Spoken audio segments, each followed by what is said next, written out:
Why human instinct not to kill still matters today. Human instinct not to kill is a powerful force.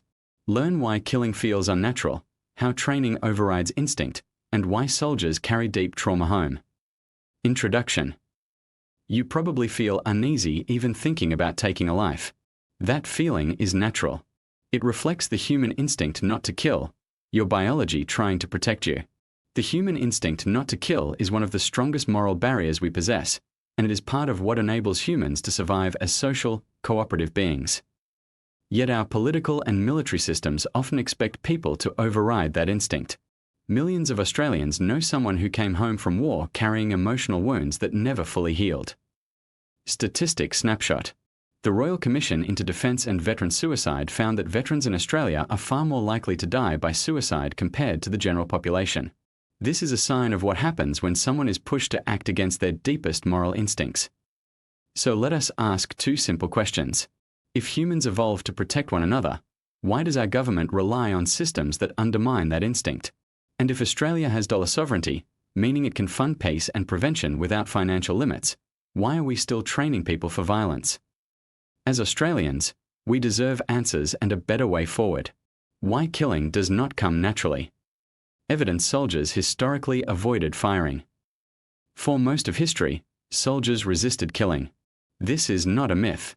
It is documented in military records. During World War I, officers reported soldiers firing over the enemy's heads. In World War II, historian S.L.A. Marshall observed that up to 75% of US soldiers did not fire, a pattern confirmed by infantry trainers across nations. The trend carried into the Vietnam War.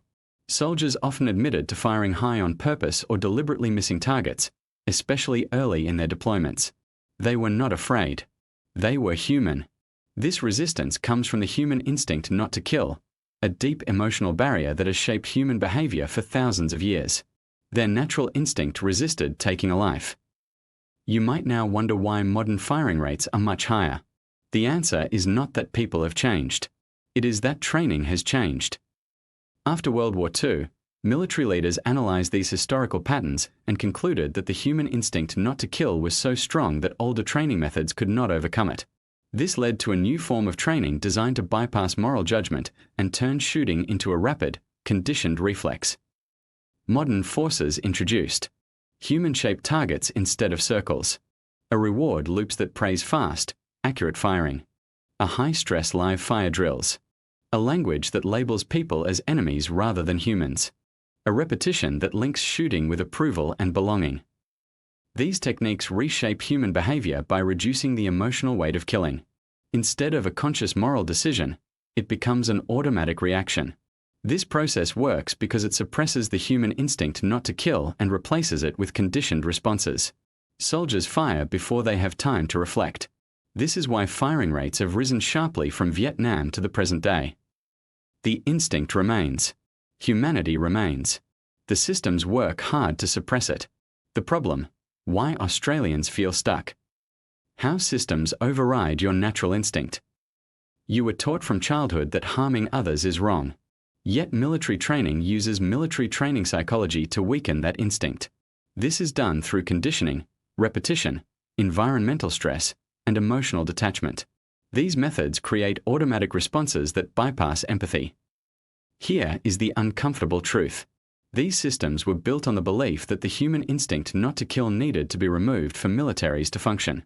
But should any democratic government adopt training that undermines empathy? You can explore this idea further in Why Australia Must Invest in Peace on Social Justice Australia. What this means for ordinary citizens. When soldiers return home, the struggle is not limited to what they saw. The real battle often begins when they try to live with what they were trained to do. Research from the American Psychological Association shows that killing in combat is one of the strongest predictors of long-term PTSD. The Rand Corporation reports similar findings, linking trauma to moral conflict. The harm does not stop with the soldier. Families absorb the pain. Communities carry the weight. And yet, this suffering is often dismissed as an unavoidable part of military service. If something causes this much lifelong damage, why are we not questioning the systems that create it? The impact, what Australians are experiencing. Everyday effects of conditioning. You may have seen this in someone you know. A loved one returns from deployment and appears to be different, less connected, easily startled and overwhelmed by guilt or shame. These symptoms reflect the psychological impact of killing, which experts Jonathan Shea and Brett Litz describe as moral injury. Moral injury is not a disorder. It is a wound to the conscience. It affects identity, self-worth, trust, and the ability to feel safe. This is the cost of overriding the human instinct not to kill. When that instinct is broken, the mind struggles to make sense of actions that violate the human instinct not to kill, leading to deep emotional conflict. For more on how public money could be better used to support peace, you can read Defence Spending Peace Investment on Social Justice Australia. Who benefits from war and conditioning? Let us keep this simple. War benefits a small number of actors. Defence contractors, political decision-makers, and arms manufacturers benefit from conflict. Ordinary Australians do not. Veterans do not. Families do not. You do not. Public money should serve a public purpose. Yet, billions are invested in systems that require breaking people's moral instincts rather than building peace. Why do we allow systems that harm our own people for the benefit of a few? The solution: what must be done? Australia's monetary sovereignty and a better path. Australia has dollar sovereignty. The government cannot run out of its own currency. This means we can fully fund peacebuilding, diplomacy, humanitarian assistance, regional partnerships, and conflict prevention. We can afford to invest in stability without asking soldiers to carry moral injuries for life. Imagine an Australia that leads with cooperation, not confrontation. Imagine a defence force centred on humanitarian action rather than aggressive conditioning. Why should we accept less when better is possible? You can learn more about public purpose spending and reform in other Social Justice Australia articles that cover MMT and national investment, policy solutions and what Australians should demand.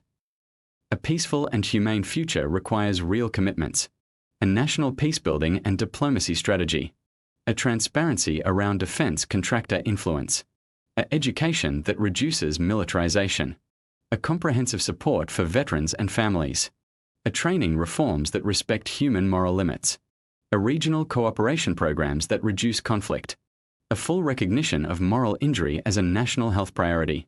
We can do better. We must do better. Nothing stands in the way except political will. Frequently asked questions. Why do humans naturally avoid killing? Humans have evolved empathy systems, including mirror neurons, that create emotional discomfort when we harm others.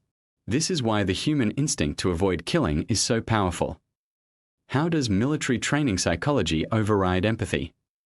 By using repetition, reflex drills, desensitization, and language control.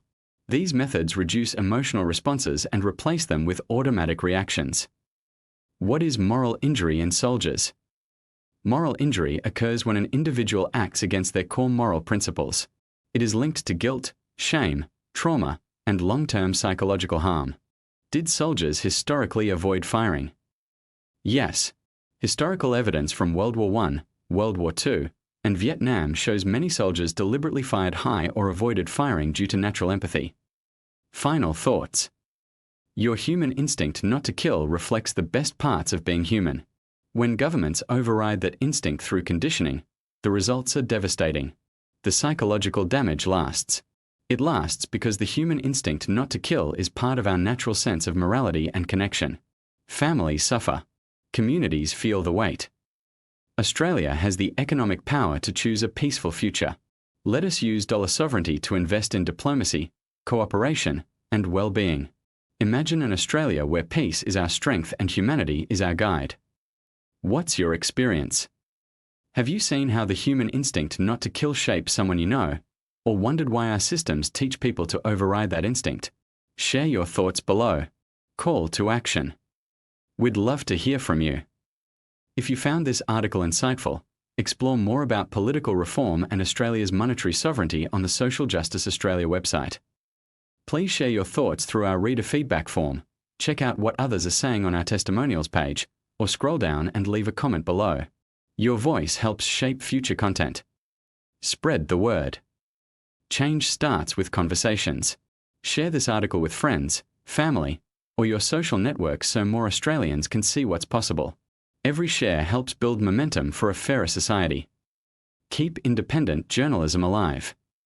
We are 100% reader-supported, no ads, no corporate strings, just honest, truth-driven journalism. If our work has informed or inspired you, we invite you to consider contributing. Even $5, or whatever you can spare, helps us keep publishing and reaching more Australians. Donate now, one time or monthly. Already donated? Share the love by leaving us a quick review on Google to help others find us.